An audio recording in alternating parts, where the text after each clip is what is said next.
Hello friends, welcome back to my channel. Today we will be doing the momentum trading strategies, and for this we will be needing monthly data. So let us begin. First of all, we download the monthly data from the BSE website. So we download it for BSE Sensex and we download it from January 2000. So I have it on my Excel. So first we will construct our return series.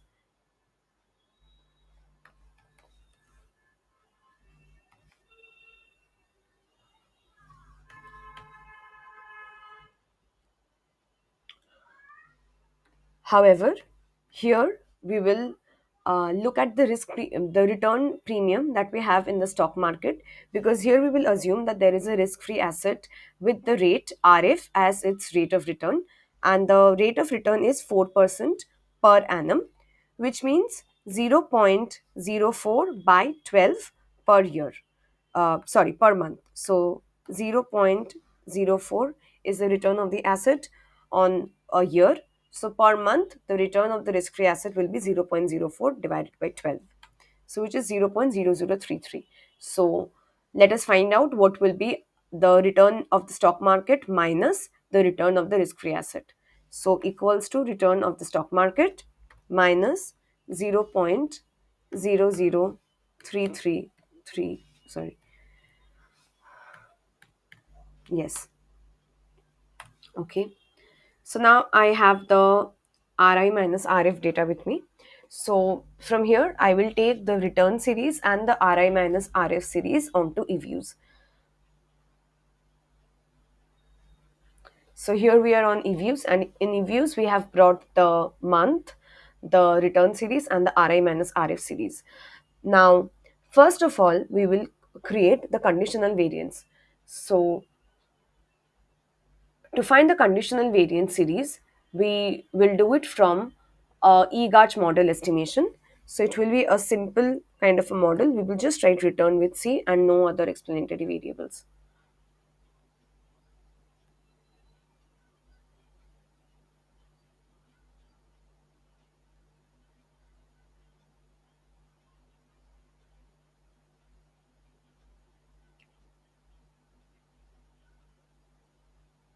So I have estimated EGARCH model, and uh, from here you can see I have the I have the estimation results. However, this is not important for us today, because what we are going to see is the conditional variance. So we go to PROC, we go to Garge variance series, and we find the conditional variance from here.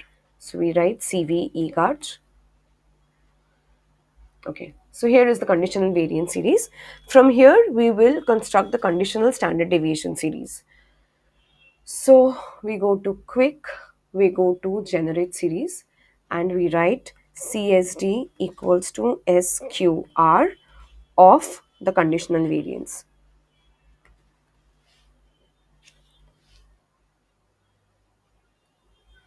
So here it is. We have the CSD series. So now here we will try to find the risk adjusted return. The risk adjusted return is nothing but RI minus RF divided by the CSD, which is kind of like the Sharpe ratio that we used to use before in trading strategies. So again, we go to quick, we go to generate series, and we write RAR equals to RI minus RF, which is like this, RI minus RF. Okay, divided by our CSD series.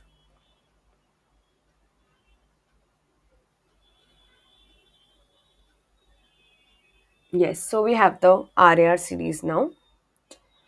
Now our next task will be to regress the RAR series in a AR form of a model.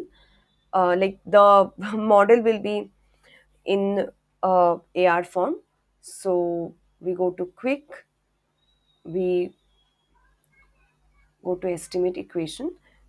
So we go to RAR C RAR minus 1. When I said AR form, I meant that the like it will be like the model will be the y variable will be estimated on a lag of itself. However, it is obviously a financial time series, so we will go with a Garch family model. So like I was just talking about the model specification. So the first kind of model that we're estimating, in that the lag will be for one period. After that we will estimate the lag for two periods, the lag for three periods, and it will continue. So error distribution should be GED, and this is how our model is. We go to this. Yes.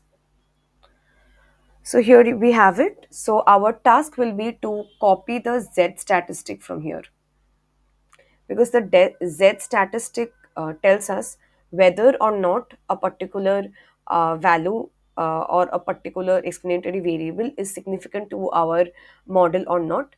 So if the absolute value of the Z statistic is more than 2, that means RAR minus 1 is significant in estimating RAR of this period. This means that RAR of the previous period can estimate the RAR of this period. So if the Z statistic, the absolute value of the Z statistic is more than 2, so here it is not more than 2. So let us just note it down in Excel.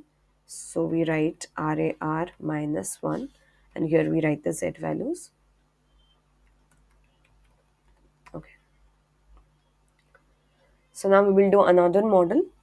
So where we will do it for RAR minus 2.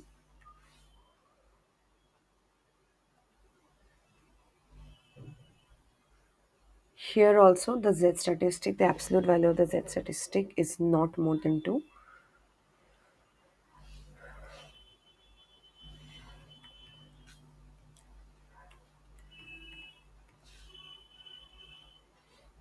Let us do it for RAR minus 3.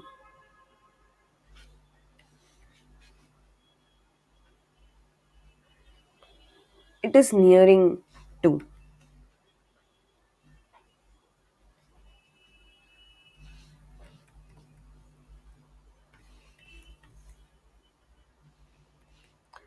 So now let us see for RAR minus 4.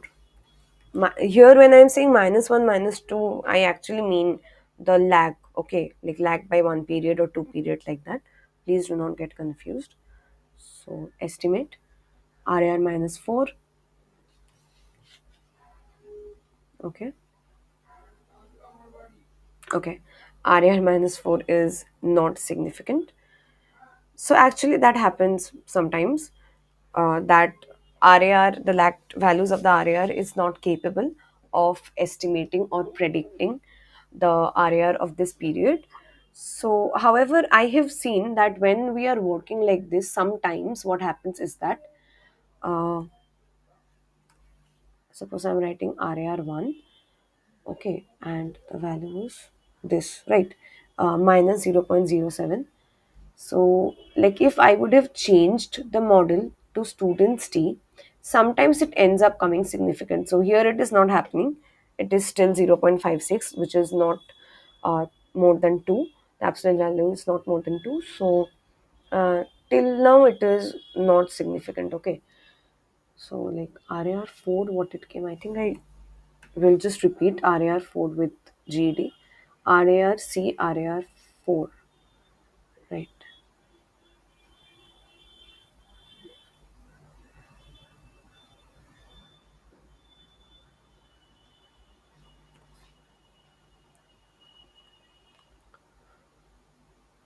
Yeah, it was not significant.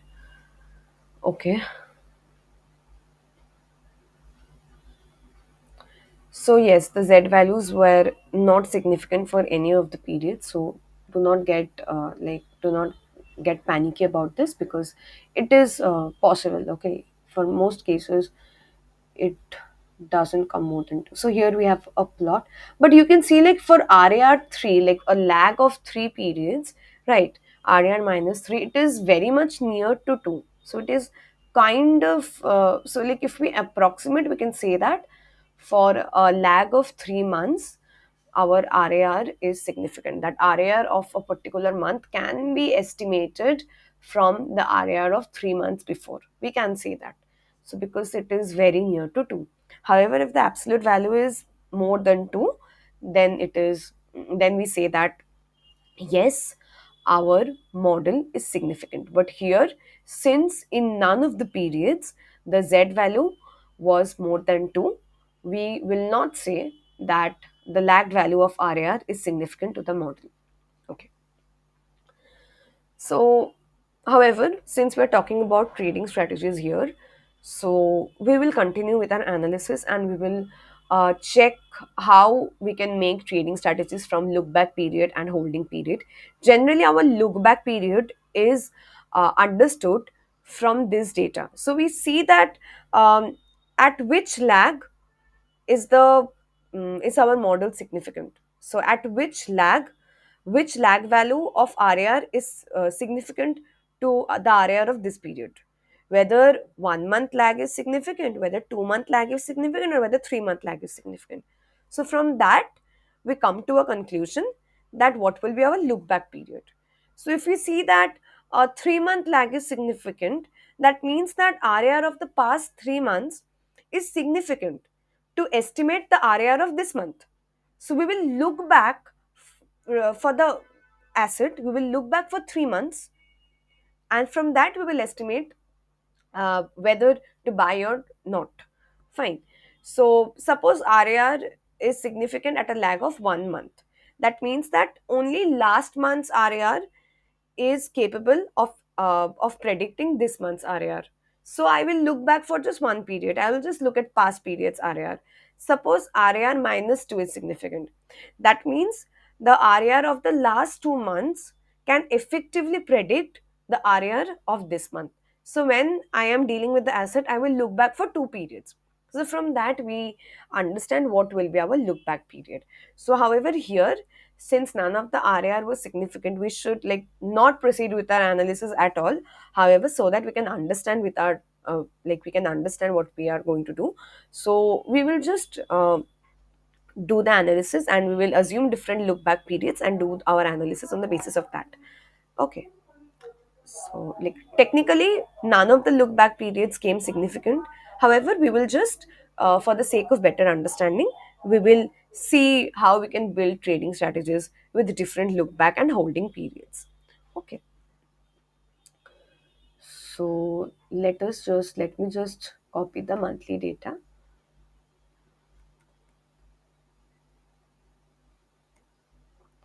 and let me copy the RI minus RF data.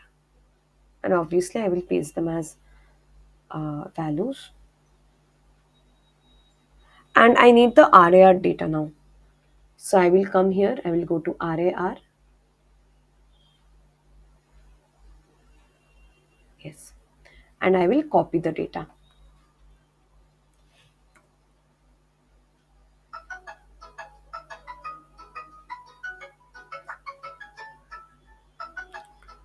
Okay. So I will paste it here.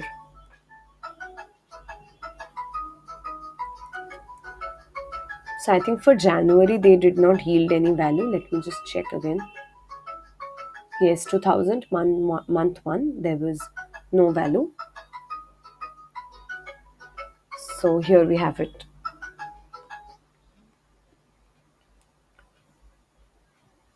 Okay. Let us first work with L1 H1.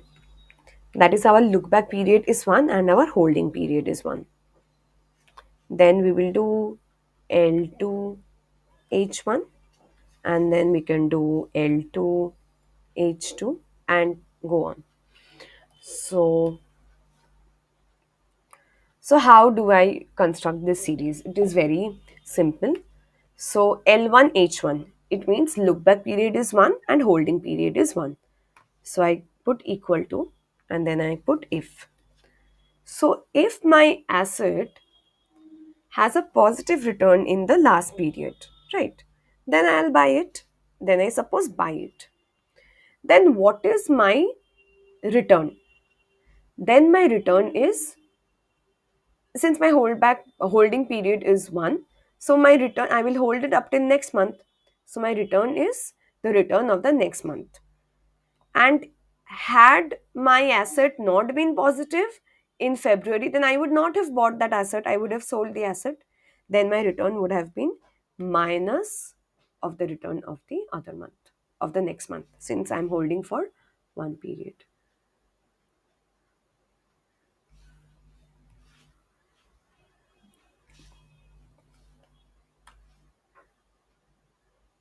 So here I have it. So my return was positive in February. So what I got back was the return of April, because on the basis of my return in February, I analyzed whether I will buy the asset or sell the asset. Since the return was positive, so then I bought the asset. So after buying the asset, I held it for one period, and then when I come to April, then my return is just the return of April in the same value. So this is how it is. Now we do L to H1. So we are looking back for two periods, however, we are holding for one period. So how it will be? If, now we will do sum. If sum of return of last two period is positive, okay. If sum of this is greater than 0, then I buy the asset, and then my return will be the return of the next period, because my holding period is 1, this. And if not, it will be minus of this, okay.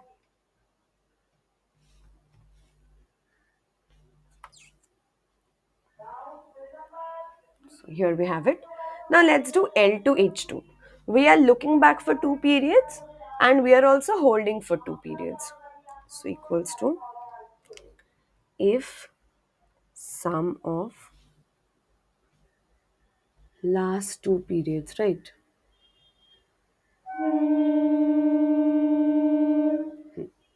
If sum of last two periods is more than 0, then I'm holding it for next two periods. Then my return will be sum of the next two periods, right? This. And if not, then my return will be the negative of the sum of the next two periods. So here we have it. So this is how you construct these values. Right. Now we will do another exercise. We will, we can continue with our analysis in different ways. We can continue by making frequency bandpass cycles of these series and plotting it with the frequency bandpass cycle of the Sensex series, right? Which I mean of the return of the Sensex series, the basic return of the Sensex series. And we can also try to find out whether the Jensen's alpha of the market is significant to our analysis or not. And also, apart from that, we can see whether like the asset has the ability to beat the market or not, which can be understood from the Jensen's alpha. So we will do that in the next video. Thank you so much for watching.